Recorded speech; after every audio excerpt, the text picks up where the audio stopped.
Good morning, Yankees universe. Welcome back to another episode of the Yankees Morning Brew on this Thursday, December 21st, which is the official day of winter.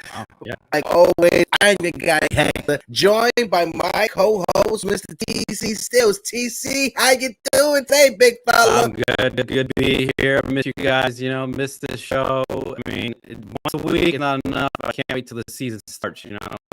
Oh yeah. This wait for Yamamoto is really getting to me. But how you doing? How you doing?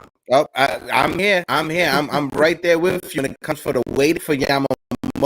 I don't know. It feels like it's been Christmas Eve for the past couple of weeks. Wait for the news to drop. Shout out to the chat. Let's do a little bit of a roll call before we get into this. Shout out to Anna Marie in the building. Anna Marie, good morning. My guy Anthony Garcia is in the building. I think people are saying it's a bit glitchy on YouTube. Let me know if it fixed. Works out. My guy 01LS1Z2ADAPX. How you doing, my guy? Let's see. Sounds very glitchy. Hold on 1 second. Let me just double check my audio. Audio is good. Camera is good. I don't know what's up with the audio. I don't know. Post in the chat. Get it back.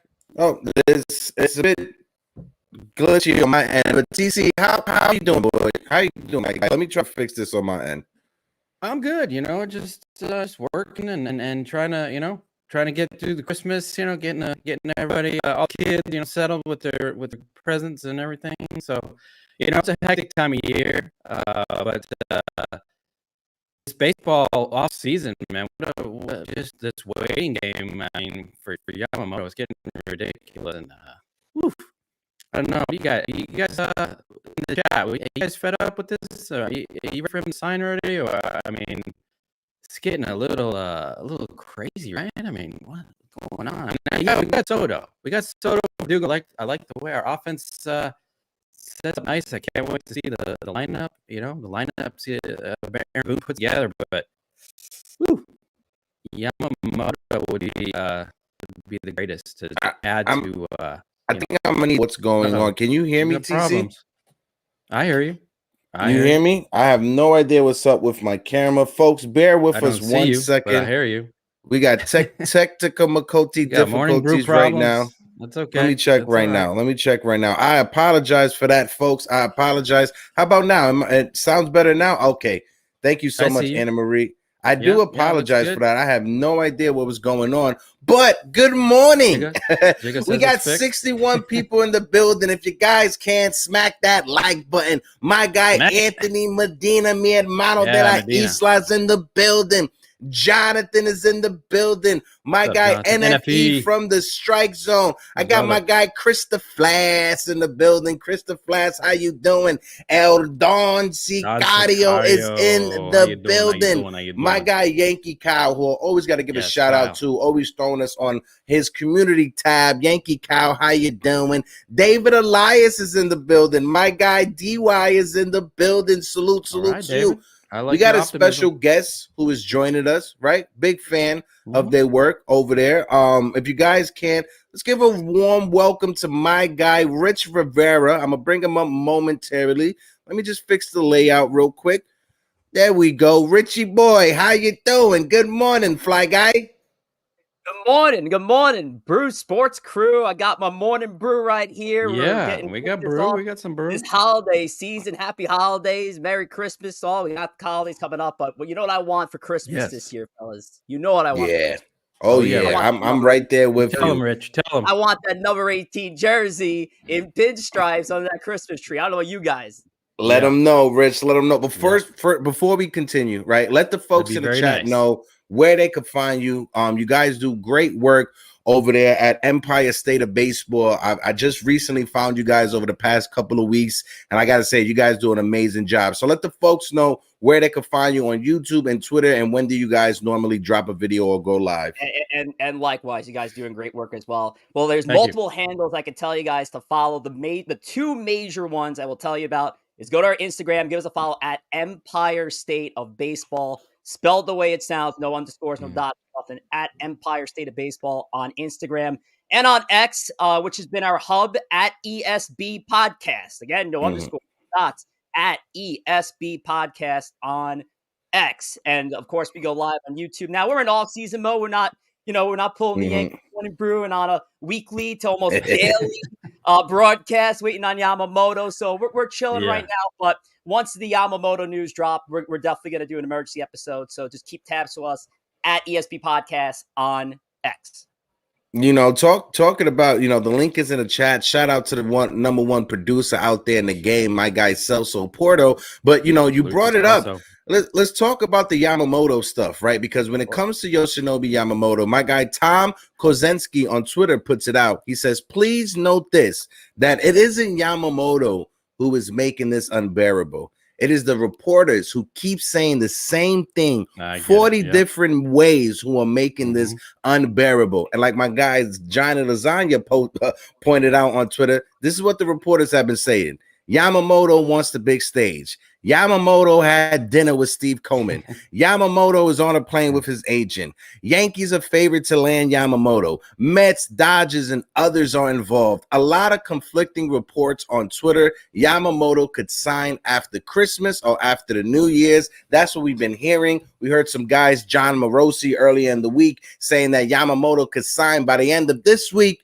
Well, it's Thursday. It's almost the end of the week. I'll throw it over to you first, TC. What's your thoughts with the whole ring around the rosy when it comes to Yamamoto? And then throw it over to our friend Rich to give us his take as well. Yeah, I mean, overall, the reporting this offseason has been atrocious. With the fake news and the different accounts, and you don't know who to believe. And Ohtani was on a plane to Toronto, and this meeting with Yamamoto and the Yankees was just hastily made. That's a lie. He's going to get $350 from the Mets. That's a lie. I mean, it's just a lot of lies, and it's just clickbait, and these reporters just trying to be the one to break the story. But overall, it's a big decision for Yamamoto. He's coming from Japan. He's with this. He's got to think about his family and a new place to live. And I get it that, millions and millions of dollars, it's something we can't relate to, but it's a big decision. And us as fans, we get impatient. We want it, we want it now. Let's go make the decision now. But, it's life for this guy. And I get it. He has till January 4th. But we want to know where this guy ends up. We think we are the favorites. I mean, I still think we are. I'm 75% sure. But the Dodgers are right there, and I think it's neck and neck with the Dodgers if he wants to play second fiddle to Ohtani and be on the West Coast, or Cohen's going to give him a lot of money. So I think that might be does he want to play for the little brother of the Mets? I don't. The big stage is the Yankees, and I think he wants to be on the big stage with the Yankees. I think it's a money thing. They're going to have to go back and forth with and settle on a number. But overall, I think either this week or next week, he ends up with the Yankees. Rich, just hold on 1 second. I'll throw it over to you. We got over 100 people watching us across all platforms. If you're watching us on Facebook, if you're watching us on Twitter, if you're watching us on Instagram, click the link in the bio, jump on over to YouTube and join the conversation. We got over 80 people watching on YouTube. If you guys can, smack that like button. And if you're watching us for the first time, hit the subscribe button. It helps get this stream out to other Yankee fans. My guy, Richie Boy, what's your thoughts on Yamamoto, player? So, Japan has a Christmas tradition where families get together and they enjoy a nice bucket from Kentucky Fried Chicken. You don't believe me? Look it up. No. I want Yamamoto to enjoy his KFC chicken this coming weekend, signed, sealed, delivered to a team, because I can't handle it anymore, boys. I can't handle this crust anymore. Just sign. Here's the thing for me. Huge Yankee fan over here. If Yamamoto signs elsewhere, fine. Let's pivot towards the next move and not wait too long. I need this news to come. I think all of baseball needs this news to come. MLB is waiting for Yamamoto to make this decision. You know, what I like to ask you two guys, and of course our chat, from a scale of 1 to 10, at this point, with all the media coverage and hype, how disappointed would you be if Yoshinobu Yamamoto ends up elsewhere?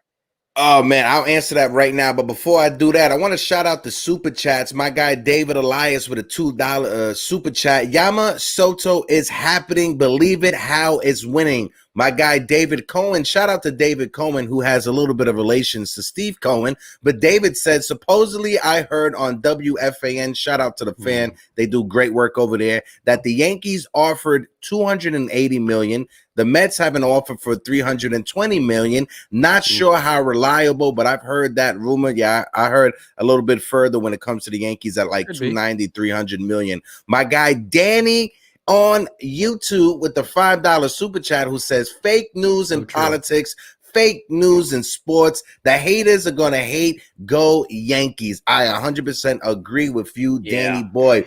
For me, Rich, my confidence level, if I had to give a percentage wise, 95%, 95%, right?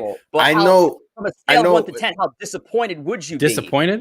Yeah, how disappointed I would be. It would be a 10. It would be an ultimate 10 if the Yankees do not sign Yamamoto, for the fact that we know the Yankees, when they target their big white whale, when they target the guy that they want to get, whether that's Garrett Cole a couple of years ago, whether that's Juan Soto, they tried trading for him with the Nationals, and they got him over the winter this year from the Padres.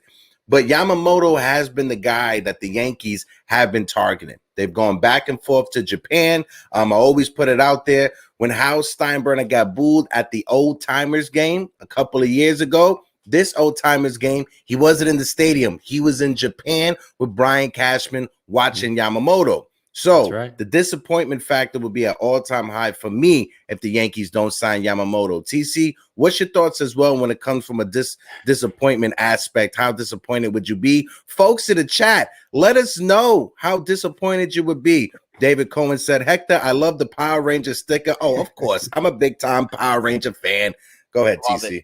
Yeah, I think it would be a 10 as well, because the way we've hyped this guy up to be the number 2, you know, or 1A to Aaron or Garrett Cole, it would be a huge disappointment, because that's what we've looked for years. We thought it was Rodon, and he didn't show up. He didn't perform as you know, Robin to Batman, you know, Garrett Cole. So it would be a huge disappointment, because we solidified our outfield. We solidified some of the offense with Soto and Verdugo and Grisham in outfield, but the pitching took a hit, and we need another ace behind Garrett Cole. He can't do it himself, because there's a lot of question marks in that rotation. So it'd be a huge disappointment for me. Yeah. Rich, I want to ask you real quick, when it comes to the whole Yamamoto, and this is the thing I've been joking around with the chat and with different communities, and shout out to my guy Medina for asking me this a week or so ago, is there a plan B? Because for me, Yamamoto is the plan A, and that's all I want to hear, and that's all I want is my plan A. I don't want a plan B. But for you, Rich, is there a plan B? Who do you fall back on if we were to lose out on Yamamoto? So the common plan B that I've been reading is a reunion with Jordan Montgomery or a trade with the White Sox or Dylan Cease. Yeah. I'm going to tell you right now, that would not be my pivot move. Neither move would be my pivot move there. With Montgomery, hey, listen, we've been in that relationship before. Love Jordan Montgomery. I think it's time for the Yankees to try to find somebody else that can fit the mold. It's time to get some new faces involved with this team. And as far as Dylan Cease goes, I think his value is just going to be way too high for a trade that the White Sox are going to command. He is not going to come cheap, and he's somebody who has shown flashes of greatness, but he's somebody I do worry about taking over the big stage. Now, I do have a couple of pivot moves, if you allow me some time. One would be Shane Bieber. And I know he's he's an older guy, but at this point in his career, he's coming Bieber up and Ramirez, maybe. let me get back to you on that, TC. I have a whole lot about Ramirez. No, for now, at least just Shane Bieber. Right now on baseball trade values, if you're going to use that as an evaluation towards court simulating trades like this. He's a 5.6, which honestly is rather low. So you can make a reasonable trade for Shane Bieber that doesn't have to cost a farm. We talked about the trades, and TC mentioned the Verdugo Soto deals.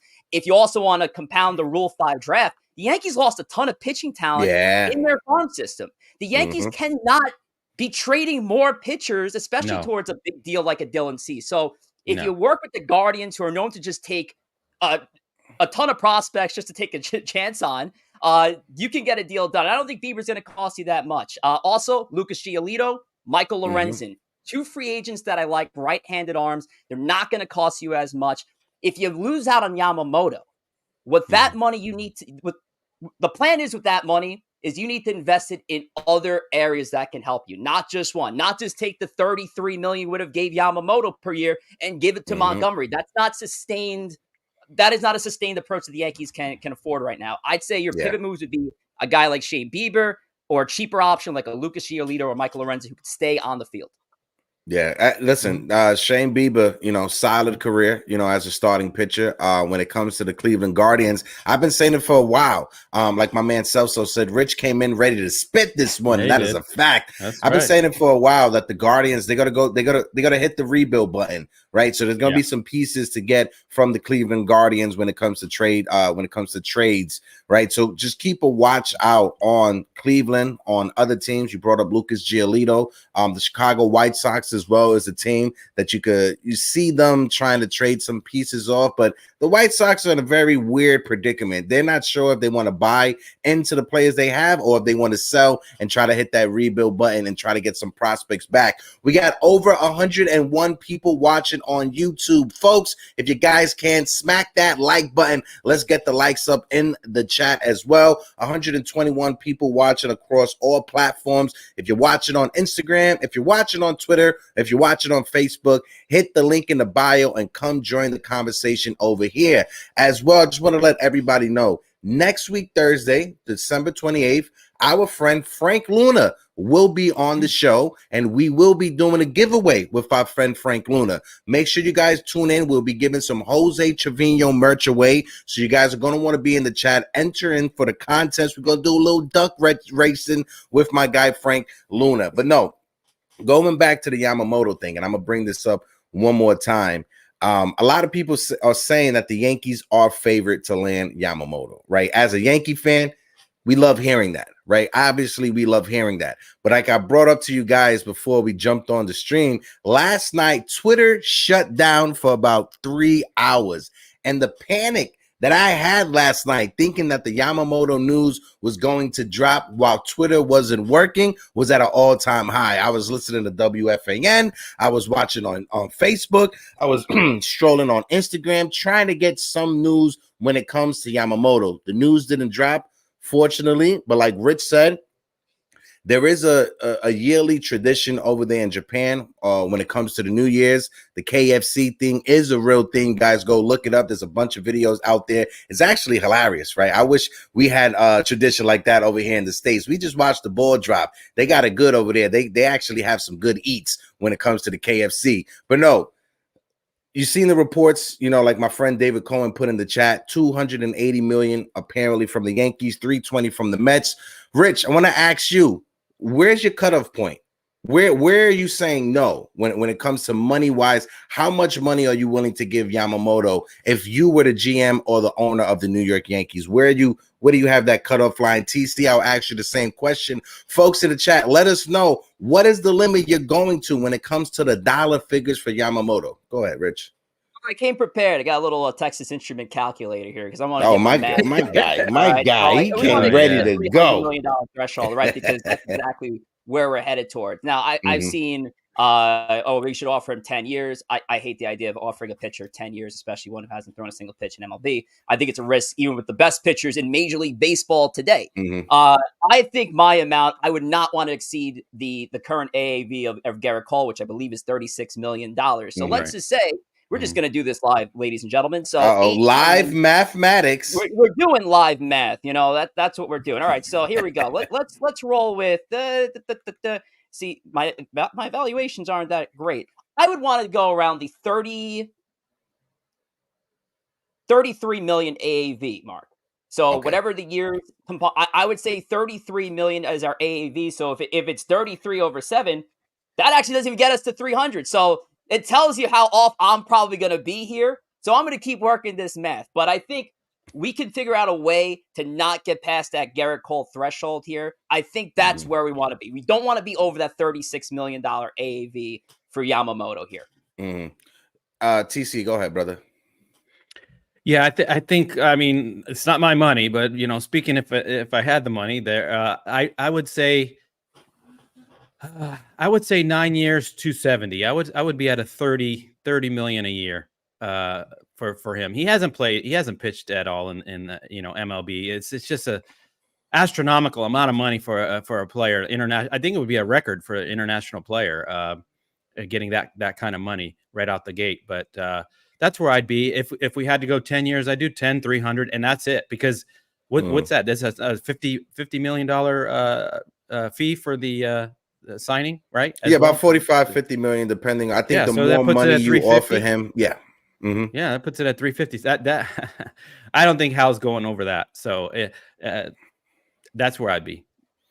Listen, when it comes to the Yankees and spending money, like Rich said, it's not my money, right? The more you know, reading Rainbow, 100%. Thank you so much, So it's not my money when it comes to what the Yankees are going to spend, right? And I know we've always talked about how much money the Yankees make, and the Yankees aren't a small market team. They shouldn't be operating like they are a small market team. But both TC and Rich, I think they hit it on the head. When it comes to Yamamoto, he has yet to throw a pitch in the major leagues, right? I'm not trying to downplay Yamamoto whatsoever, but my guy Tiki Barber, shout out to Tiki, yesterday on The Fan, he brought up the fact that Yamamoto is a small body, right? He's a small guy. This is not a guy who's 6'4", 240 pounds. He doesn't have the stature of a Garrett Cole, right? So you have to worry about the wear and tear on his body and if he would shut down. And I think that's a big risk factor that you have to put into your evaluation if you're going to offer him a $300 million contract. But at the same time, we've seen small body pitchers like a Pedro Martinez, like a Mike Mussina, guys that had success at the big league level. So it's a big risk factor you got to make. One thing that I always like to point out to people, and TC, you and I, we've had this conversation, when it comes to Yamamoto, when he came into the MPB, he wasn't like Daisuke Matsuzaka. He wasn't like Yu Darvish. He wasn't like Tanaka. He wasn't a high-profile starting pitcher in high school like the three names that I just mentioned. So he wasn't throwing 130 pitches per game in high school like those guys were. This was a guy that in the MPB, he came out as a reliever when he first broke the scene into the MPB. So he built up his arm strength and became a starting pitcher as he was a professional. So I think right there, he doesn't have the wear and tear or the mileage on his arms like a Yu Darvish, like a Tanaka, like a Daisuke Matsuzaka before they came over from the States.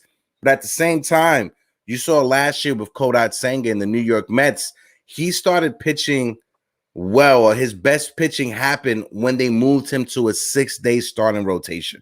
Right. For the second half of the season, he was on a 6-day rotation, right? He wasn't out there every 5th day. He was out there every 6th day. So that's something we have to worry about. If we plan on bringing him over to the States, the Yankees, they may not go with a traditional 6-day rotation, but try to push back Yamamoto as much as you can. Give him an extra days off. Give him an extra rest day so you could keep him on a 6-day rotation as much as you can until you get to September. Rich, what's your thoughts on that? And I throw it over to TC Stills. Before I do that, my fault, Rich. Uncle Tats with the $9.99 super chat. It's not about the size, but the skills that are executed. Absolutely, Uncle Tats. Go ahead, Rich. All right, so I'm reading through the chat, and as I was working on my calculations, the number I came up with is probably a number that's not going to win it. It'd be 280 over 8 years. Again, I see a lot of 10-year offer, 10-year offer, 10-year offer. What pitcher outside of Shohei Ohtani, who's in his own league of his own, has ever received a 10-year contract? That's my question. I don't think any. None. What world do we live in that a pitcher who has not thrown a single pitch, I understand he's 25, and I understand the repertoire, and I understand the comparisons to guys like Pedro Martinez and the small body guys, and I'm a Yankee fan speaking this. Where is this warrant a 10-year contract when there's so much risk involved with a pitcher? if you're going to do a 10-year deal, there's got to be several opt-outs. I would think here, Hector. Mm-hmm. Oh, no, yes. Yeah, definitely. If you're his right? agent, right? Yeah, he's 25. If you're his agent, and if you get him an 8 or a 10-year contract, you're putting an opt out after that 4th or 5th year, so he could go back into free agency and make more money. That's what you're banking on, for him to have that success, opt out and go and get another payday, right? But like Rich say, if he breaks down those first 4 or 5 years and he doesn't, give you 32 starts a season, and he gives you more like 20 or 25, he ain't opting out, and you're going to be stuck with him. So that's something you have to factor in if you're a GM, if you're an owner, if that's the risk you're willing to make. Yeah. TC? Yeah. Also, we can't forget that our window, remember, Hector, our window of opportunity here is closing. So we need to lock this guy up. If we have to go 10 years to get 3 or 4 years of him, because we got Judge, we got to retain Soto. Garrett Cole's here, 4 or 5 good, probably good years left. So we got to go for it this year and 25, 26. That's our window. So the years down the road, I don't even care about that. Even Soto, give him a 15-year deal. I don't even care about the years. I want him here now while we have the core and we can go for it. So that's where I'm at. And like you said, the wear and tear on his arm, he hasn't had as much as the normal pitchers. And also he's not a power pitcher. He throws mid-90s, but he does have all those assorted breaking pitches, which probably has a lot of torque on his elbow, and so you definitely make a good point with minimizing his innings and keeping him at a 6-man rotation. So that's what I would do. I want to shout out a few people in the chats, and I'll throw it back to you, Rich Rivera. Yeah. Shout out to my guy, DJ Stills, El Ultimate Stelio in the chat. How is Rich Rivera? What's up, Hector, El Father, and the Cali Stills? You guys are true warriors. My guy, DJ Stills, salute to you, my guy. Unpopular opinion, all in for 2024. Worry about the back end of Yamamoto and 2028. Listen, exactly. I'm right there with you, Gio, 100%. He's 25. My guy Jacob Petruzzi is in the chat. Shout out to you, Jacob Petruzzi. Dave S says, if someone offers him 10 years, do you match? Because I am guessing someone will do that. Listen, Rich, I see what you're saying about the worries, right? But there's not that many sexy plan Bs that are out there, right? When you look at, you brought up Dylan Cease. The guy from Milwaukee, I'm forgetting his name, it's just escaping me right now. Corbin Burns. He's going to cost you an arm and a leg if you're trying to trade for the Milwaukee Brewers.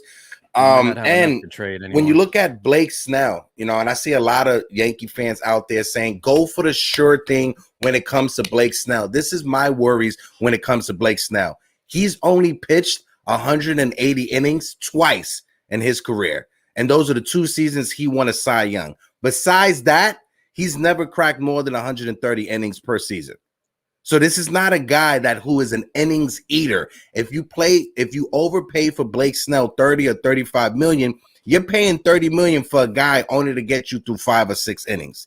That's not a guy that I'm willing to give 30 to 35 million with. And Blake Snell's a little bit older than Yamamoto. If I'm not mistaken, I think Snell's like 28, 29, practically 30 years old. So he's a bit older, and he pitches better in the bigger parks in the National League. That's why you saw him with the Padres win that Cy Young and be the better version of himself with the Padres than he was with Tampa Bay. Rich, what's your thoughts on Blake Snell? Let's throw it over to TC as well.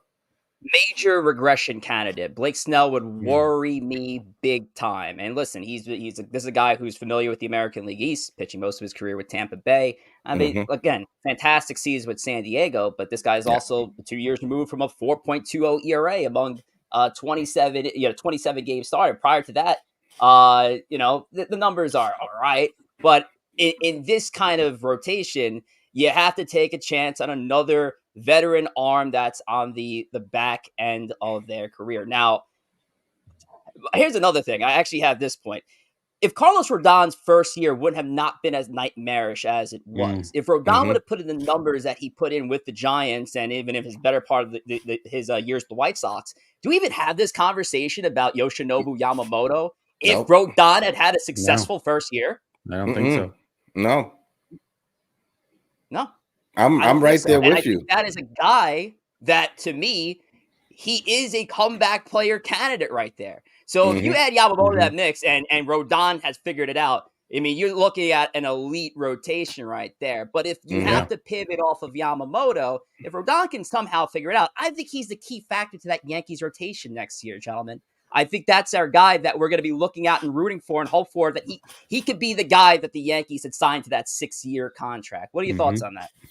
No, I'm right there with you when it comes to Carlos Rodon. I think he underperformed tremendously for us Yankee fans. We were expecting him to be that pit bull, him to be that Robin next to Garrett Cole, and with the season he had, he fell off the face of the earth. And the reason why we're having these conversations for Yamamoto, you brought it up, is because Carlos Rodon struggled. The reason why we're going after Yamamoto is because we're looking at him as an insurance policy, because Carlos Rodon fell flat on his face. And if Carlos Rodon is able to come back and be the 80% or 70% version of what we know Carlos Rodon to be, especially when he was dominating with the San Francisco Giants, we'll take that on top of having Yamamoto. But if Carlos Rodon did live up to the expectations, I'm right there with you, Rich. I don't think we'll be having these conversations, or if we would be having these conversations about Yamamoto, I don't think we would be as in as we are right now as a fan base and as an organization. What about you, TC? And folks in the chat, let us know as well. We got 150 people watching us on YouTube. If you guys can, smack that like button. Let's run the likes up on the stream right now. We are sitting on 70 likes. We could get to 100 likes for our guy Rich Rivera. Go ahead, TC. Yeah. So Rodon, he did have a rough 2023 with the back injuries and you know what he did to the fans at Angel Stadium. It just it just left a bad taste in my mouth. But I'll tell you this: if the Yankees do finally sign Yamamoto, guess what that does to Carlos Rodon? Lights a fire under him, saying, "You guys went out and got this guy. I thought I was the guy, the 1A." So look out for a bounce back season from Rodon. That trio, that's a deadly trio, and that's the Yankees are gearing up for postseason. They're not looking at regular season. They're putting this team together to make a deep run at a 2024 championship. So look out for that. But as far as Blake Snell, I'd pass on that. He's going to want a big contract, and I'd shy away from that. Someone brought up comparisons to Carl Pavano or something. I don't know. Oh God, no. But I think he was talking about Rodon. But no, I want to know what your thoughts, Rich, on the other Japanese pitcher, Imanaga, as a pivot, or some of the guys in the Marlins, Luzardo or Cabrera, for maybe like a Gleyber Torres trade as an alternative move. So I have it. In a league that's dominated by right-handed hitting, would you feel good if if 3/5 of your rotation were left-handed starters? I don't know if you would be. And I would be a little bit worried with that rotation consisting of Rodon, Cortez, and Imanaga as 3/5 right there. I don't know how I feel about Shoto Imanaga, and I'll be honest, I haven't done enough research on the player to sway me one way or another. It just seems like he's the guy you ask to the prom, when the prom queen obviously tells you no. So I'd have to do a little bit more research on Shota Imanaga there. Listen, if there's a pivot move to be made, again, I think you need to reinvest what you would have spent on AAV and Yamamoto in different areas that can help you. Obviously, it's got to be one glaring area is the starting rotation. And then I would say try to get another veteran reliever to add to the current core of their bullpen right now. Hey, listen, when it comes to that, right, if Imanaga, hold on one second, just looking at the chat, definitely agree with you. You can't have 3 of your starting pitchers as left-handed pitchers, especially in the major leagues when there's more right-handed hitters than anything else. In Japan, maybe, because majority of hitters in Japan are left-handed hitters, but when it comes to the States, you have to fix it up. I don't know, I'm getting this light, like the sun is just like coming through my curtains hitting my face right now. I'll fix that momentarily. But I want to ask you guys, with the rumors that were out there that this may go further than Christmas and this may get resolved after the New Year's. If you're a team that's trying to construct your roster for this season, can you afford to wait that long? Can you afford to wait till January to sign this guy and then scramble trying to fill the rest of your roster out? Because also at the same time, if Blake Snell tomorrow decides, you know what, I can't wait to see what Yamamoto gets before I sign, and him and his agent sign with a team for $250 million. Now, if your team's negotiating with Yamamoto, now you're like, whoa. Why am I going to offer you $300 million when you never pitched in the major leagues, and Blake Snell just signed for $250 or $260, whatever that number is? Now you shot yourself in the foot. If you're Yamamoto's agent, you won't get that much in return because an established major leaguer just signed for $250 and $260, and you've never thrown a pitch in the big leagues. What's your thoughts about that, Rich? And I'm going to just turn my camera and mic off while I fix my light. Having the same issues here. Been battling the sun since the show started. Not used to the morning shows. So when it comes to Yamamoto, yeah, absolutely. I think if you have a position where you can pivot prior to waiting on the January 4th deadline, you pivot. I mean, I know Jordan Montgomery and Blake Snell are not going to sign prior to Yamamoto falling, but at this point, nothing's happening in baseball here, TC. No big moves have been made. No big offensive players have signed. This is literally holding up the market as we know it. So, this thing could take as long as January 4th, but you run a risk. You know, what if something falls through the medicals and now you're past the posting date? It's a huge risk. Like I said, for Yamamoto, I think he needs to close this thing prior to the holidays. Yeah. TC, what's your thoughts on that? Go ahead. Yeah, I agree. But you know, Cashman's in the background. He's working on other deals, multiple trade deals, and there's no way he's just waiting for Yamamoto. I mean, unfortunately, that's the case. But he's got some trades in the works, I'm sure. And but yeah, this does kind of hamper everything with just the waiting game. And are we going to put $300 million toward this guy? We could be putting this toward another, but like we've been discussing, what free agents out there are we going to throw all that money toward? There's really none. You said Montgomery, you said Snell. There's, Aaron Nola already signed. There's not much out there. Rich, you mentioned a couple names. Maybe that's where they pivot, but there's no $300 million deal there. But yeah, it looks like the best option is in the trade market, but we can't afford to give up any pitching. If it's maybe for a Pereira or a Gleyber Torres or a Peraza or something like that, maybe that's the deal we go to, or one prospect, double A, single A type, lower end prospect. We can't afford to give up, a Will Warren or a Beater or some of those top. We have to have some pitching options for this year. We've given up 5-6 starters, for Soto, Verdugo, and the such. So I sure hope there's something, in the back burner that Cashman's working on, because even if we do get Yamamoto, we still need more. I think we still need another back end starter, and we still need maybe a bench piece and some bullpen. So there's a lot of moves to make. My guy Edwin Fernandez in the chat. Shout out to Edwin Fernandez. And guys, we're going to be pulling up your chats as we go on. We're going to try to get to as many as we can. But Edwin says, I think it's going to be the reverse. Snell will most likely wait so he can so he can base his contract on Yamamoto's. No, Edwin, I 100% agree with you on that. Most likely they will wait to see what Yamamoto gets so he can set the market. But like I was saying, if you're a player that you're trying to figure out, where am I going to move, not just myself, but my family for over the next 5 to 8 years, depending on how long of a contract you get, you're not going to wait until the middle of January to figure that out. You're going to try to get that done ASAP before the New Year's or before Christmas if you can, and maybe a little bit too late for that. But if you're going to pick up your team from your family from San Diego and move them to the East Coast, signing with the Mets, you're going to want to do that as fast as possible, because I'm not sure Blake Snell has like wife and kids, but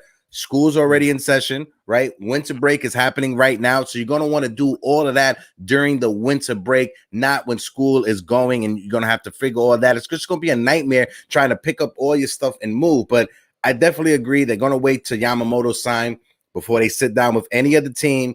because they're going to try to wait for Yamamoto to set that market. Because if Yamamoto gets 300 million and he's never even pitched in the major leagues, Blake Snell and Jordan Montgomery just won a World Series. Blake Snell just won a Cy Young. They're going to cash in. If you're a starting pitcher, this is the market that you wanted. This is what you wanted when it comes to free agency, for Yamamoto to set the market and for a team to overpay for your talent. Let me pull up some more chats right now. Jacob Petruzzi says, heck, check Twitter DM. I got you, Jacob Petruzzi. I will definitely check my Twitter DM. David Elias says, Snell is headed to the West Coast. Boston, Anaheim, Oakland, Tampa Bay, San Diego, and Minnesota are all struggling. The market is down to New York and LA. And honestly, it may come down to the Mets. You're seeing a lot of Met fans now. They're trying to, I'm not sure, downplay Yamamoto. I've seen Sal Licata trying to say that we don't need Yamamoto. Yamamoto who? Yamamoto. And it's just, you're just preparing yourself for failure, because you know the Yankees are going to sign this guy. So you're going to try to downplay him as much as you want. Rich, I'll ask you, for the Met fans or just folks in general that are trying to downplay Yamamoto, what's your thoughts on that? Reverse psychology. And I do a little bit of the same myself, you know, even though I had Soto pegged to go to the Yankees, I said, here we go. They're not going to get him. They're not going to get him. They don't have enough. They're not going to get, and it's more of a reverse psychology thing. I think it's highly entertaining. And honestly, if we were just going to stick in town to the Mets and Yankees, you know, when was the last time both teams were going after a sought after free agent? And it was just as competitive as watching these two teams go at it on the field. I mean, in this social media era, it's fun to see what the comments coming in from both sides, the Mets side, the Yankee side. But yeah, a lot of it right now, I see a lot of reverse psychology on the Mets end of things, which is fine. You know, I'm doing the same over here, and obviously praying that number 18 ends up under my Christmas tree on come Monday. But yeah, it's been a lot of fun to watch. TC, what's your thoughts on that when it comes to fans trying to downplay Yamamoto and his talents? What's your thoughts? Yeah, they're just playing it off, like he said. It's reverse psychology. They don't want to, they don't want to get their hopes up and then be let down. So they're just playing it off like, oh yeah, we don't need them. Of course they need them. And but if I'm Yamamoto, why would I want to go to the Mets? They're rebuild. They're 3-4 years away from winning. I mean, he wants to be in the center stage. If you're going to go to a New York team, come on, you're going to go to the Yankees. You're not going to go to the Mets. And if he signed with the Mets, he'd be looking across, the city saying, why did I do this? Why did I come all the way here to be on this, last place team? And, maybe I got 20 million more, but no, if he's going to New York, he's going to the Yankees. Sorry, Mets is 350, 400, whatever million. He's not going there. It's Dodgers, Yankees. That's the two teams that I see. He wants to compete. He wants to be on the center stage. He wants to win. Those two teams, I see it's a collision course right now for a World Series. I mean, it looks like it's Yankees, Dodgers, because they're getting the powerhouse. Empire strikes back. The evil empire is coming back. So he saw that we went out and got Soto, so that kind of sparked his interest too. I think Yamamoto's like, hey, they mean business, so I think that's the place I need to go. So I'm not trying to sound like a WWE heel or anything like that, but if you're a Mets fan, right, this offseason you struck out on Juan Soto. You couldn't get Juan Soto, right? Yeah. Shohei Ohtani didn't even answer your phone call when you was trying to call him to set up a meeting. And if you lose out on Yamamoto to your rivals, the New York Yankees, if you are a Mets fan, you've seen those videos where the Cowboy fans are like breaking TVs and shit like that. That's going to be Mets fans during the New Year's time. They're going to be breaking TVs, breaking Christmas trees. Somebody's going to take the elf on the shelf and throw it against the wall. If you're a Mets fan, you're panicking right now, especially seeing a lot of the media members who are Met fans starting to pivot away, and you see them trying to paint a different narrative now. A week ago, King Cohen's going to strike. King Cohen's going to do the payday. King Cohen's bank account cannot be matched. And now they're singing a different tune because the reports that come out there that the New York Yankees are favored. And from somebody that we had on the show, TC, I can't say their name, but somebody that I know that is connected in the industry. I had a conversation with them, and they told me that according to what they have heard, the Yankees made a strong presentation to Yamamoto. So I trust this person's word. I trust this person's insight. We've had them on a guest on the show. Like I said, I don't want to mention their name, but from what they told me, they said that the Yankees made a strong presentation towards Yamamoto. And if you're a Yankee fan, you got to feel good about that. Point blank, period. What about you, Rich? What's your thoughts? Oh, no, I definitely feel good about that. And, when it comes to, I hate using these three corporate words, but level set expectations, again, if there is a miss out on Yamamoto, it's not the end of the world. You have a very, very strong pitching market come 2025 if that time comes. And when it comes to building a team, and I don't know how TC and Hector, you guys feel about it. When it comes to building a team in the offseason, you build that team to put you in a good position by the trade deadline. And then at the trade deadline, you build your World Series team. TC, what's your thoughts on what Rich just said? Yeah, he makes a good point, but I think the Yankees feel like they need to do this now. We saw what they did at the trade deadline last year. It did nothing. Middleton. Well, they were not in a position to do anything.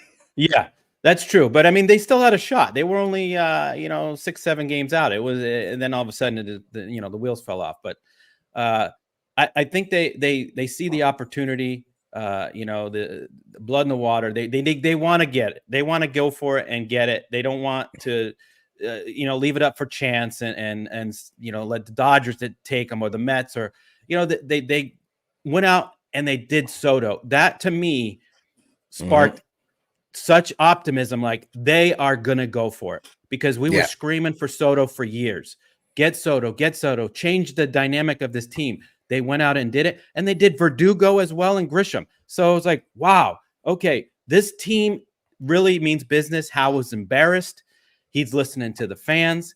They're making a change. They didn't do any changes in the front office, which we were yelling for as well. But the team looks drastically different, and they're not going to stop there. So I say do it now. Don't wait till the trade deadline. Yeah, you might do some tweaks here and there, a bullpen guy, but the bulk of your team, your championship caliber core of your team needs to be done right now at the in this offseason, and let's just go for it.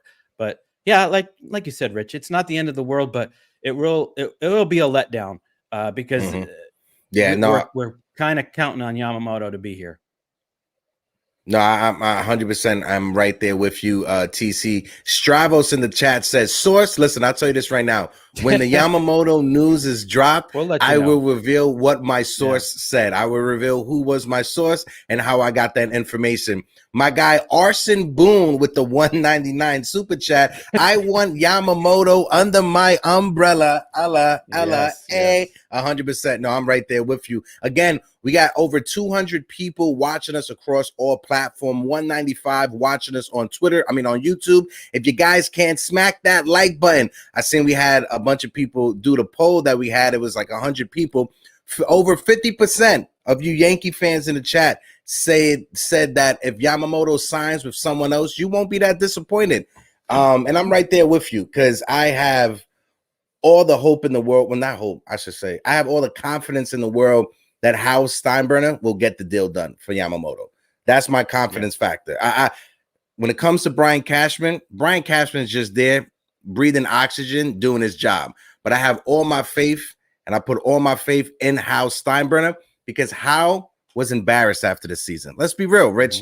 82-80, missing the playoffs, missing the postseason, one of the worst seasons we've had over the past 30 years. If you're Hal Steinbrenner and you're a businessman, and we all like to say Hal Steinbrenner treats the New York Yankees like a business. He runs it like a corporation. Well, you know one thing, going 82-80 is not good for business. Having over 50% of your season ticket holders not renewing their season tickets is not good for business whatsoever. You struck on Juan Soto, you got your guy, and you got to get your guy in Yamamoto when it comes to part 2 of having this big offseason, right? I've talked about it. We've talked about it. Rich, hold on 1 second. Just looking at the chat. 1 second. Hold on. I want to bring this up real quick. My guy, I'm tired, said, I'm telling you guys, Yankees hot stove scheduled today after a day off yesterday. 2 days after meeting with the Yankees, they're going to announce it tonight. And that's the weird thing, right? Because when the Juan Soto news dropped, we got so many different Yankees hot stove just randomly popping up. Hopefully there's some truth to that, right? But if you had to put your money down, I don't want to sound like a broken record, Rich, asking you basically the same question over and over and over again. When do you think he will sign? And then we'll switch it on and we'll start talking about the bullpen and the rest of the roster as well. But when do you, gut feeling, when do you think he signs?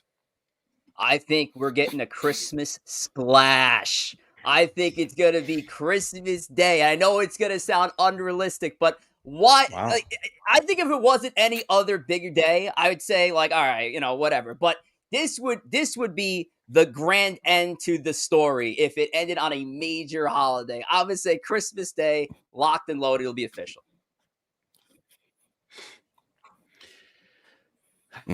TC, what's your thoughts? Gut feeling, when do you think he was signed with the team? With a team, I should say. Yeah, my gut feeling means I feel it's going to be before that. TC, I think. Okay. Not hear me? Can you hear me? Hear me? No.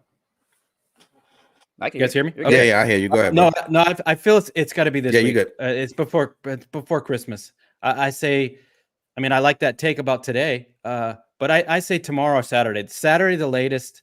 The deal, it's going to be, he's going to sign. He's not going to want to go all the way up to Christmas. And definitely, I don't think he's going until the January 4th deadline. No way. But I'd love to hear it this week. I really would. Today, tomorrow. I want to celebrate, want to have a great Christmas and look forward to this team. Folks in the chat, there's a poll that's in the chat. If you guys can, let us know what you guys think. My guy Reaper says, tomorrow. David S says this weekend is the latest, I believe. Hold on. Anna Marie says Christmas Miracle and Yoshi. Yeah, definitely. My guy Ultra Cowboy fan who loves to troll us, but at the same time is a diehard Yankee fan. Yankees were stupid for not signing Carlos Correa. He grew up a diehard Yankee fan. My boss grew up with Carlos Correa's dad. Listen, when it comes to Carlos Correa, that's a guy that I wanted the Yankees to get.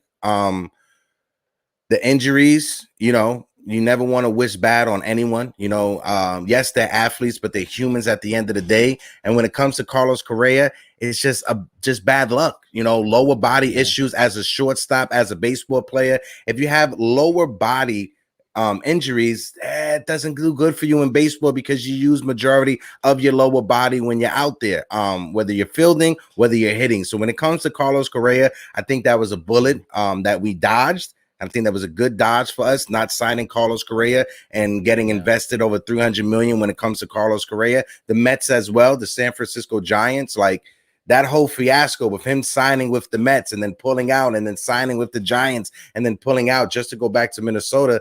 I think we dodged a bullet when it comes to that. Rich, what's your thoughts on Carlos Correa? And then throw it over to TC. I love Carlos Correa as a gamer. I think he's a guy who's a perfect fit on a playoff roster. Several clutch hits. He's a guy that it could be a down year for Correa, but when it comes to the postseason, he just locks in and he's a different player. He's a guy, of course, for years I was all for bringing that energy and that fire into the Bronx. Again, is the guy who has that edge. Everybody's talked about.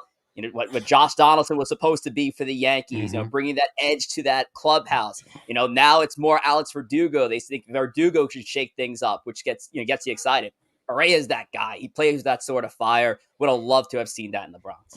TC, what's your thoughts on Carlos Correa? Yeah, likewise. I mean, I agree. I mean, he had brought that fire. He's clutch. He was in big moments. Great glove at short, big bat, but right-handed. And I wanted Corey Seager. That's who I wanted. And can you imagine Seager in that lineup now with what we got?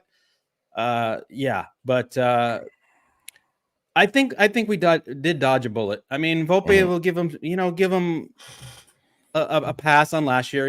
His first year getting acclimated, and I know a lot of Yankee fans were like, yeah, we should have did this, should have did that.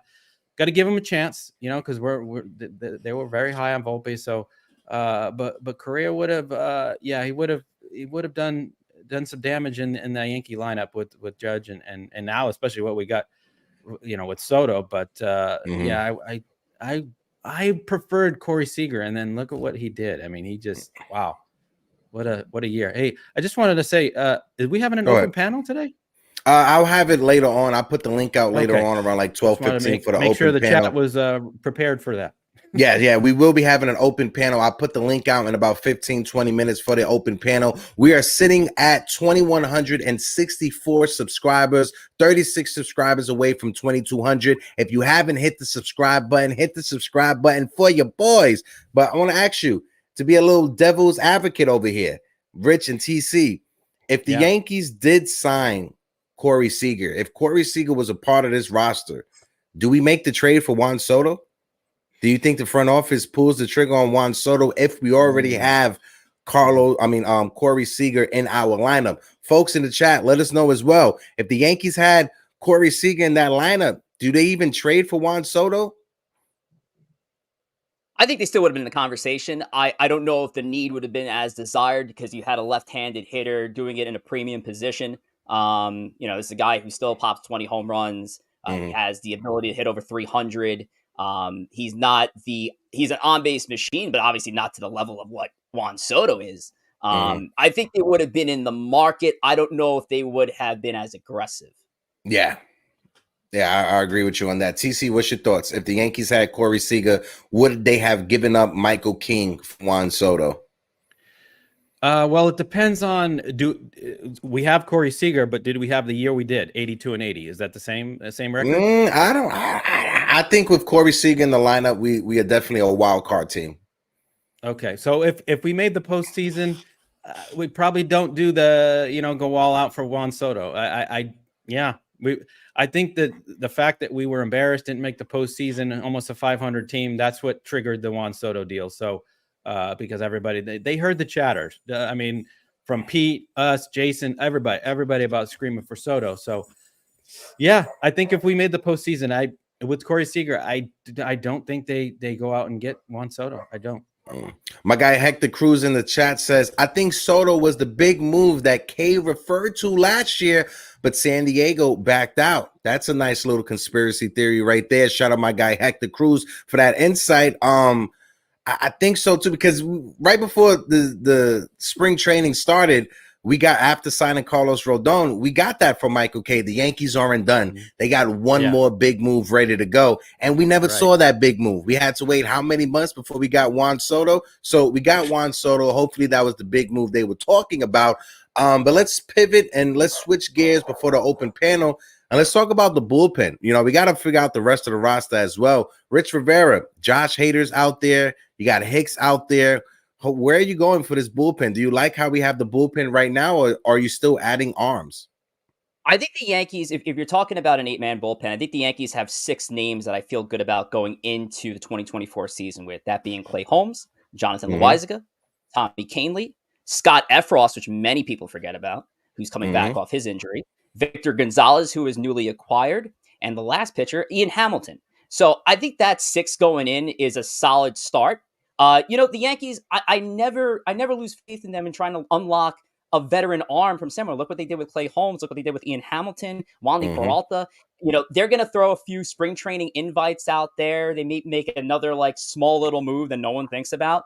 And I would say have those guys plus a Ron Marinaccio and a Nick Ramirez compete for a bullpen spot as well. So that opens up one more spot. And I think that's where you can go into free agency and try to pull a veteran name. One name I keep seeing that I'm intrigued on is a pitcher by the name of Robert Stevenson, who pitched with the Tampa Bay Rays last year, 2.35 ERA. It's going to be a low-cost option.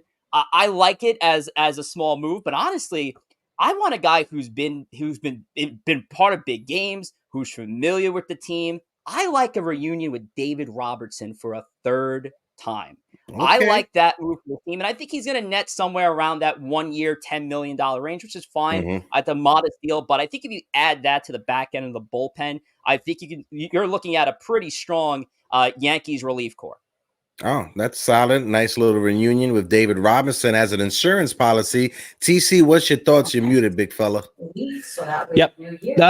No, I mean, yeah, that sounds like a possibility, but I like a reunion with Wandy Peralta. I like them to bring him back. We need two lefties in that bullpen.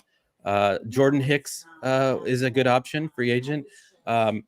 There's some trade possibilities. I know we're stretching it when we try to say we want to trade for Clase or Devin Williams. I mean, those are like, those are dream scenarios shots. for me. They're long shots, but it would.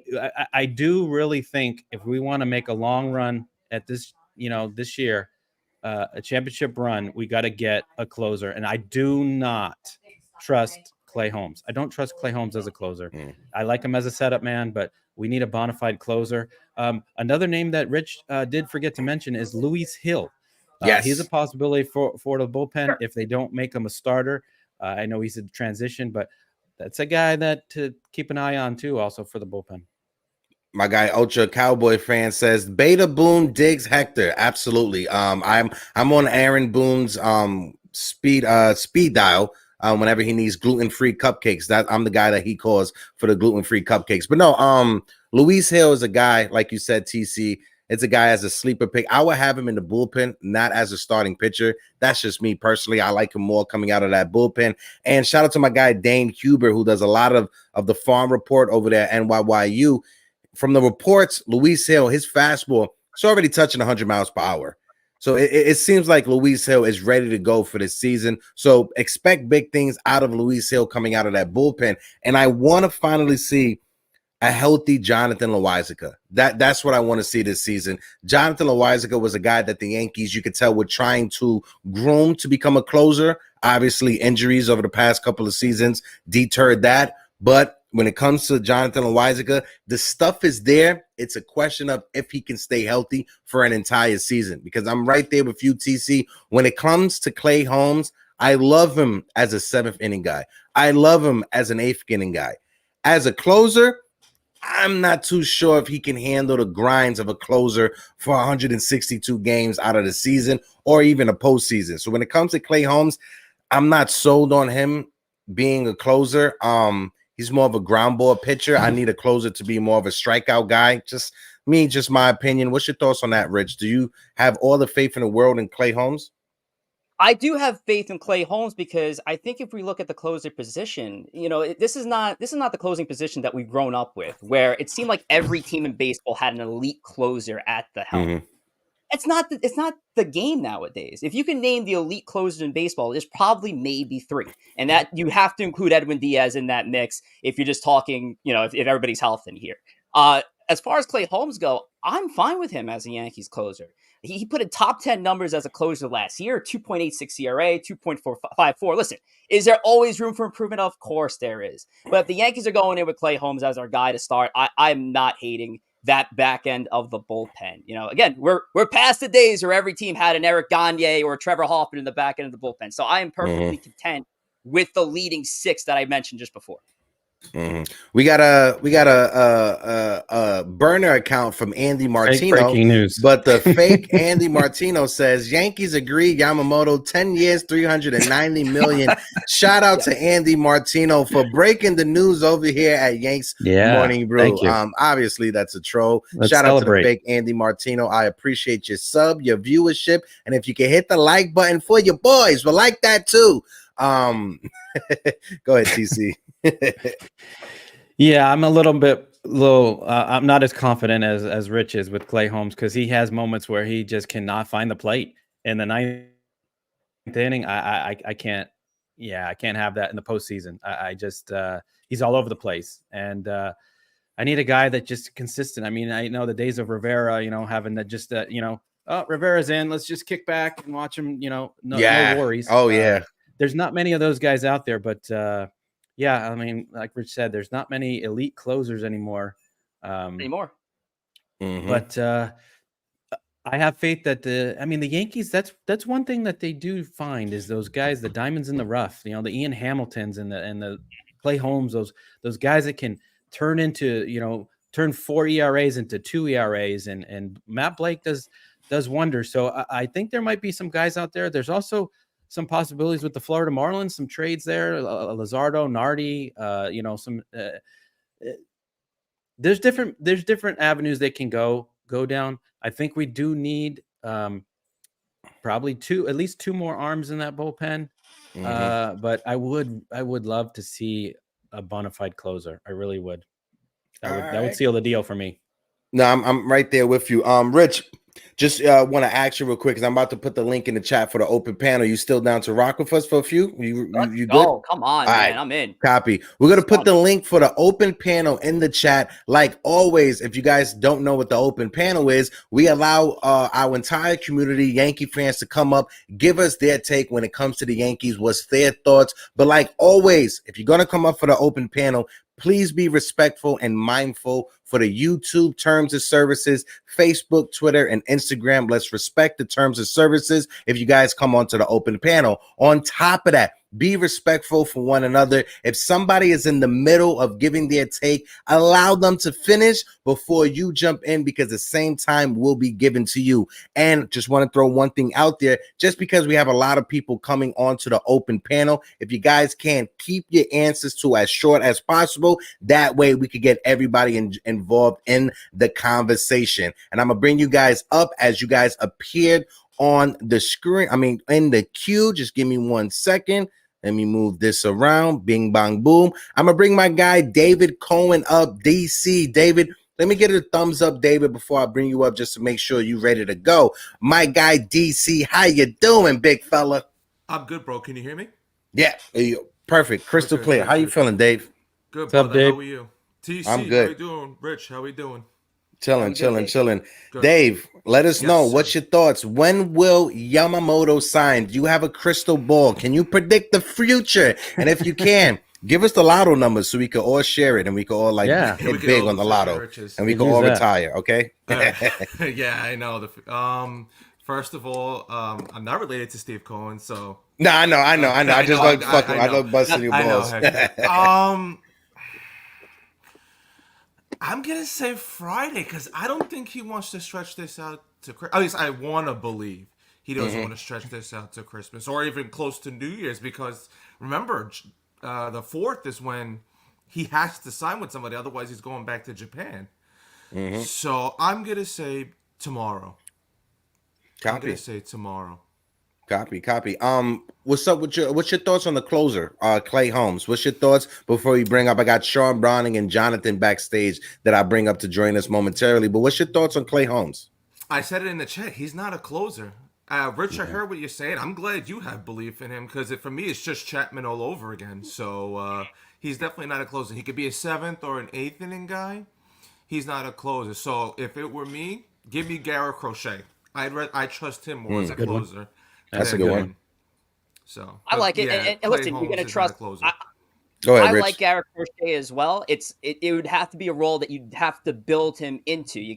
I wouldn't assume that you'd come in shutting down games in the 9th inning in the Bronx where he just came from the White Sox. It would have to be a position he builds. But no, I've always liked Garrett Crochet. It would be a creative move. Maybe you could try to piggyback trade with the White Sox that are willing to move talent around. I like the idea.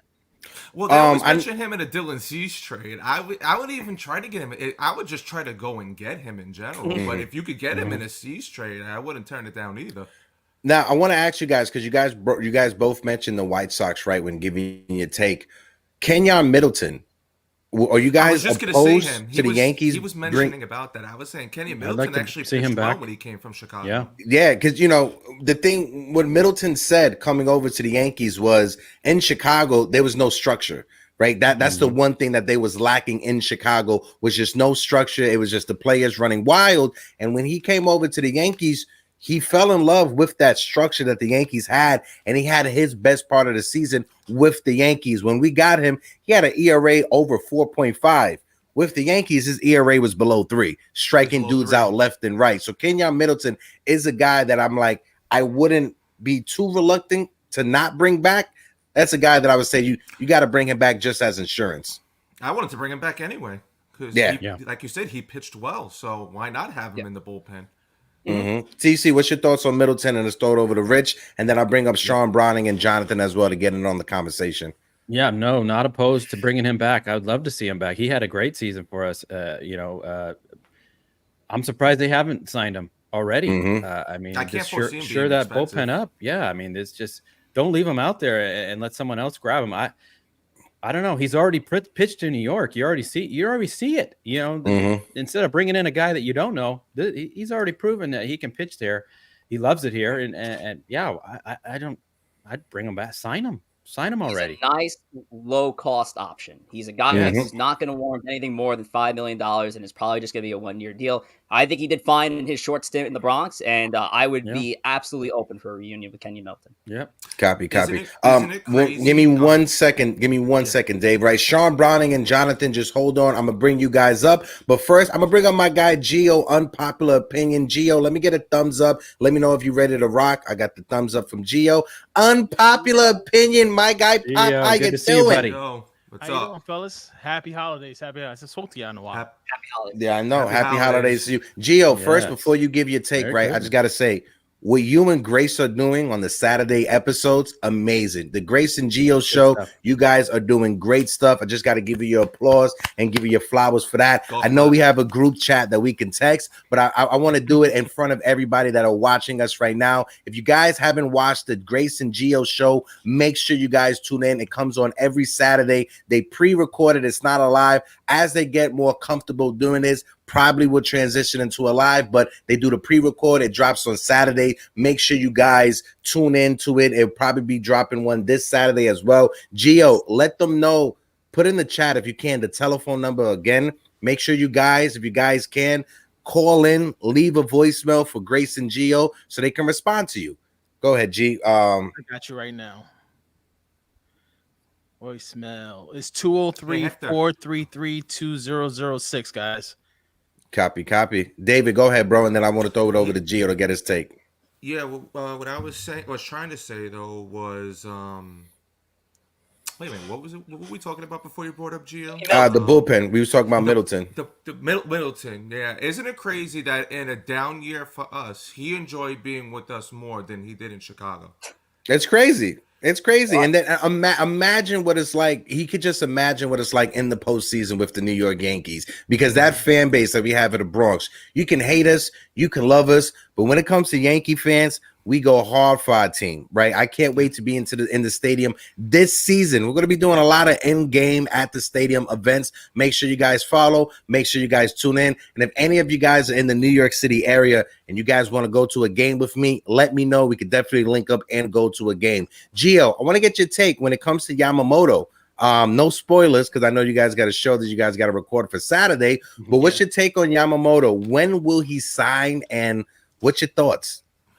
I'm inclined to say it's going to happen before Christmas. I can't imagine he's going to want to go back to Japan without a deal in place with whatever team he signs with. So I would be inclined to say that before Sunday, we should know.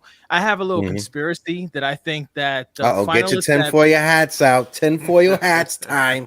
I think last weekend when he met with the Mets and the Yankees on the East Coast, that was the finalist team. No other team was asked to meet again for a second round. That might be the two teams that he's most interested in. Mets, most money, Yankees, legacy. So, you know, second round, it might come between those two.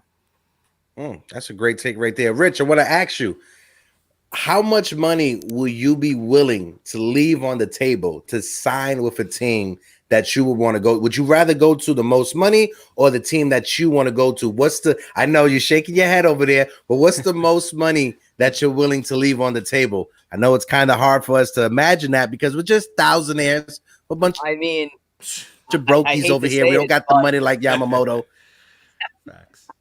I hate to say it, but what's my first name? Pay me. I'm not here to make friends. I'm here to make money. That is my deal. I believe I heard that from somewhere. I'm going to the most. Give me the most money. I'm going there. I'll pitch for the Red Sox. I don't care. Do it. He just pulled the CM Punk right there, Hector. He said, "I'm not here to make friends. I'm here to make money." TC, what's your thoughts, TC? I got you, Rich. If it's between the Mets and the Yankees, you guys hear me? Yeah, I can hear you. Yeah, if it's between the Mets and it was just me. I was having Wi-Fi issues. Go ahead, TC. Yeah, and then say the Mets offered say 350 and the Yankees are 325 or 320, I'm still going to the Yankees. I'm sorry. I 20, 30 million over 10 years. I'm not worried about that. Honestly, to me, I don't have that kind of money. So, but I mean, down the road, but does that even matter to you? I mean, to me, that doesn't matter. 2-3 million a year after you're making 30 something a year. I'd leave 30-40 million on the table just to sign with the Yankees, because guess what? You'll make more with all the ads and all the, everything else that comes with being a New York Yankee. Okay. Over in Japan, everywhere. As a Met, they're like, be lost. Like, what? Where'd he go? Mets? Who are they? Don't forget, the Yankees are one of the most popular team in Japan. One of the most popular teams in Japan. He'll make way more money as a Yankee than any other team. Maybe Dodgers would be slight second. Let us know, Dave, what is the most money you're leaving on the table, and then throw it over to Gio. I got Sean Browning and Jonathan I will bring up, and then I got LI Yankee King and NFE coming up after them. But Dave, let us know what's the most money you're willing to leave, and then throw it over to Pop. All right. Well, if I can remember what I said in the chat, that the Yankees were supposedly offering 280 and the Mets 320. That's a pretty decent difference. Yeah. Now, if it's what you said, and let's say the Yankees offered 325 and the Mets offered 350, now that's not as bad. So, I'd say about 25. Like that one would be the perfect one. The 325, 350. I'd be willing to leave about 25 because, like you said, he's gonna make that. He's gonna make that back in endorsements as a Yankee. As a Met, he'll get some. I don't think it'll be as much though, especially in Japan. I mean, he might get some in Japan because he's still Japanese, so that culture will still embrace him, but not nearly as much as if he's with the Yankees. So, yeah, and then with Ohtani, you've seen the reports. He was making 40 to 50 million just off of endorsements off of the field. Right? So you could just imagine what Yamamoto could do with the Yankees. He was making that with the Los Angeles Angels of Anaheim. Just imagine being in New York City, the mecca of the world. Gio, Unpop, same question going your way before I bring up the rest of the fellas to join us. Pop, what's your thoughts? All right. So as a Yankee fan, I will leave as much as I need to be a Yankee. But Yankee fan hat off. I ain't leaving no money on the table. Everyone got a match, man. This is your one shot. Think of it like this: is one shot to cash in. If I'm him and I have no bias, man, whoever I want to go, they need pay. Copy. I see Rich and Gio all about the money. TC and DC, it's all about the legacy. I like how that worked out real quick, especially when it comes to the names. In fairness to him, he did tell Cashman to pay him when he pitched that no-hitter. Yep. Yeah, he tipped his hat off or whatever. He gave the hat. He's like, give me my tip right now. Pay me, boy. All right. I'm going to bring up two more guys to join us with the open panel. I got Sean Browning and Jonathan backstage. Fellas, let me get a thumbs up. Let me know you guys are ready to rock. Copy. I'm going to bring up my guy, Sean Browning. And then I'm going to bring up my guy, Jonathan, to join us. Sean fellas? Browning, how are you doing? What's up, Jonathan? Sean, how you doing? Right. What's up, guys? How y'all? What's up? I'm doing good, brother. I'm doing good, brother. Yeah, happy holidays. Scale of 1 to 10. Happy holidays to everybody.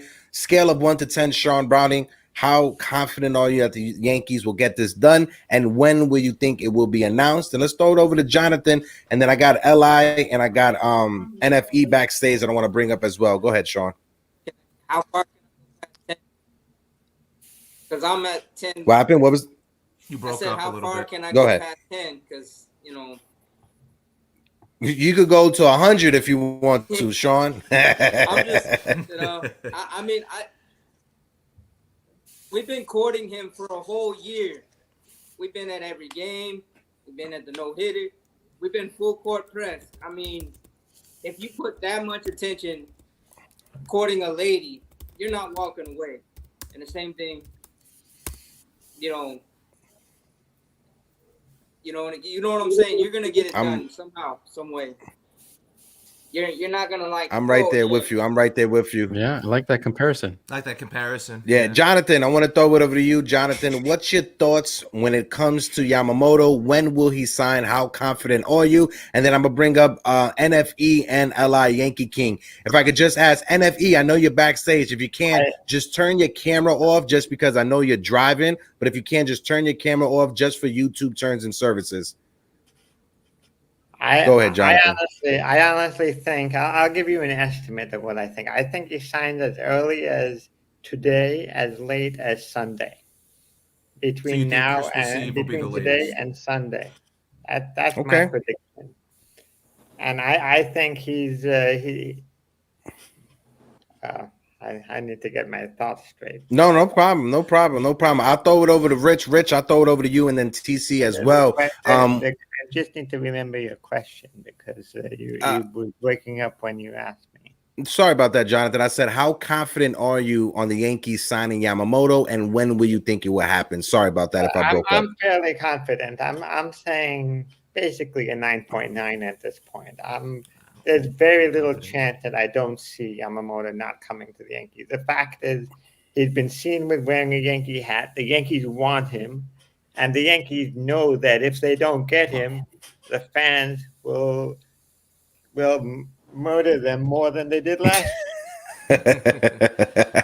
Well, let's be fair, basically, their pockets will be felt more than last year, and then they're going to have to sell the naming rights to the stadium to make up for the money they lost. Copy. Rich, I want to throw it over to Rich real quick before I bring up NFE and LI Yankee King. I want to throw it over to Rich. TC, I know we've had this conversation, but Rich, when it comes to Trevor Bauer, this is the name that I always compare to Voldemort from Harry Potter. We shall not name him when it comes to Trevor Bauer. But when it comes to Trevor Bauer, what's your thoughts on him as a baseball player? And if you were a major league team, would you take a chance on that circus that is Trevor Bauer? I wouldn't take the chance. And listen, that is not against any.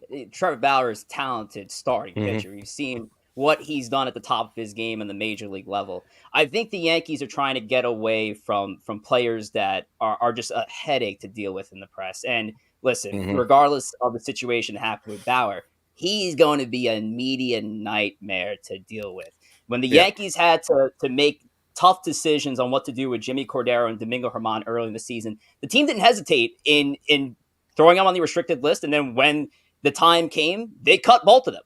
So I think the Yankees are going to try to get away from those type of pitchers who are going to just be headaches in the media. I don't think Bauer is a fit for the Yankees.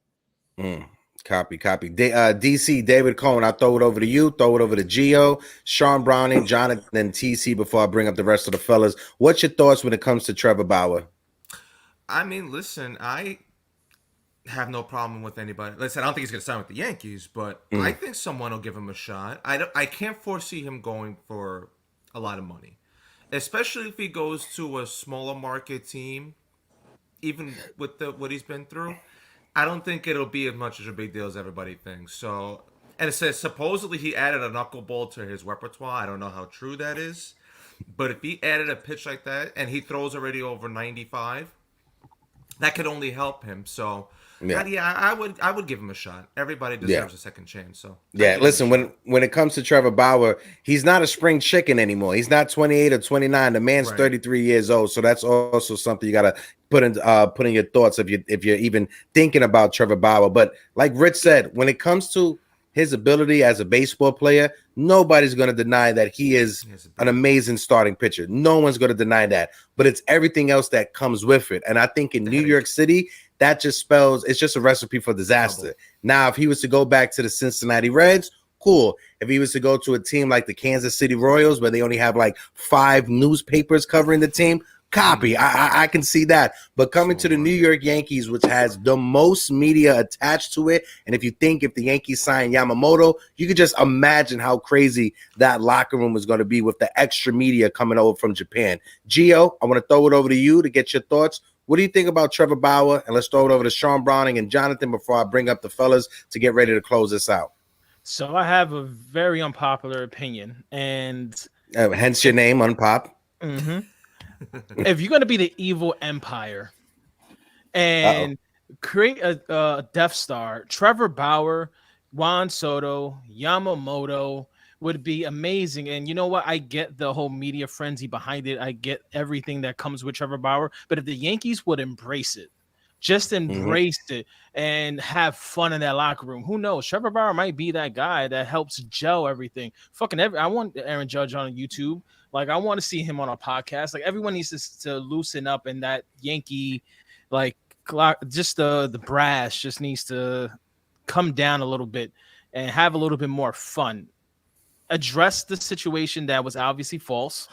First day, get that over with. Don't answer no more of those type of questions throughout the season as soon as he signs, and then move on and just have fun. Copy. Sean Browning, thumbs up, thumbs down. What's your thoughts on Trevor Bauer? Are you signing him? And let's throw it over to Jonathan and get his take. As a Yankee, no, I think we're gonna avoid just the drama of it.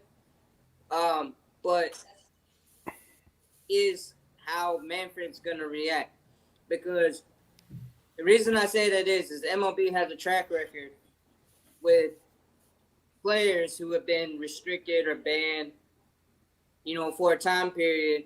They don't give them second chances. And because we know that Trevor Bauer, the accusations were false, he deserves a second chance, but will MLB actually give it up? Because they never gave the 1919 Black Sox players, and that was mostly circumstantial. They never gave Pete Rose a second chance, and he did that stuff when he was a manager. So in the history, the commissioner who can nix most deals, he may not allow a team to sign Trevor Bauer. You know what I'm saying? Yeah, no, I get it, especially with the names that you brought up. When it comes to Pete Rose, it's more than just a gambling thing, right? And I always compare it with WWE. Like, I'm a big wrestling fan. I know some of you guys are big wrestling fans as well. The reason why the WWE hasn't acknowledged China as the legend that she is because they don't want no young kids Googling China and see that extra stuff that pops up with China. It's the same thing with Pete Rose. If you Google Pete Rose, yes, the gambling stuff come up, but also his court cases for all those other stuff come up that we don't want to talk about because it's not TOS service, right? So that's why I think that the baseball and Major League Baseball shies away from Pete Rose. But I see what you're saying. Jonathan, when it comes to Trevor Bauer, what's your thoughts? And I'm going to bring up NFE. I don't know where LI Yankee King went, but I'm going to bring up NFE before we get ready to wrap it up. Shout out to my guy Lucas in the chat from the brew. Shout out my guy Luca. As far as on paper and a contributor, I like the idea of signing Trevor Bauer, but as a PR nightmare, I don't think the Yankees want to deal with it.